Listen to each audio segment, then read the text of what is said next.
Well, a very good evening to you and welcome to RTV News with me, Fiona Mbabazi. Now, the ambassador of the Kingdom of Netherlands to Rwanda has said that our country is not a safe haven for genocide perpetrators and that all fugitives should be extradited to face the law.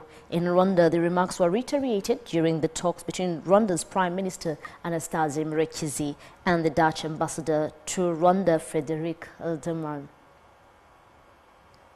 Rwanda's Premier Anastase Murekezi and the Dutch ambassador to Rwanda, Frédérique De Man, met on Thursday in talks that centered on renewed efforts to cement bilateral relations between both countries. The Netherlands support Rwanda in various sectors to include justice. Here, Ambassador Frédérique De Man pledged her country's support to aid Rwanda in digitalization of the Gacaca archives. She also reiterated that her country can't harbor fugitives with allegations of genocide crimes. The Netherlands government always says, and it feels very strongly about it, that the Netherlands should not be a safe haven for war criminals. And the Netherlands government feels that those who are suspected of war crimes, they should be tried in Rwanda itself. It's much better to try people in Rwanda themselves than, for example, in another country like in the Netherlands.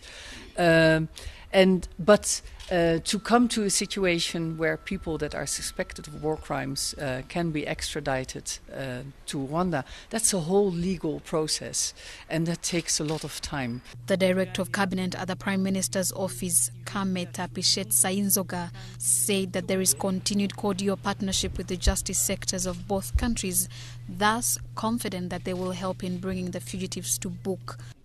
The discussion indeed touched on the issue of genocide fugitives, and the ambassador comforted us and reiterated that her government is strongly committed to actually pursuing these genociders, bring them to justice, and actually extraditing them to Rwanda for them to face justice in this country.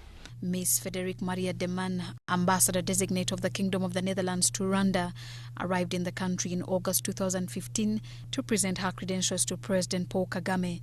She had previously served as the Dutch ambassador to Mozambique. Thank you, Imi Mlekatete, for that story. Now, Kigali city officials this Thursday held a training session for the executive secretaries where they were reminded of their roles in the master plan of the city and some of the policies that needs to be implemented. Some of the people living in informal settlements say some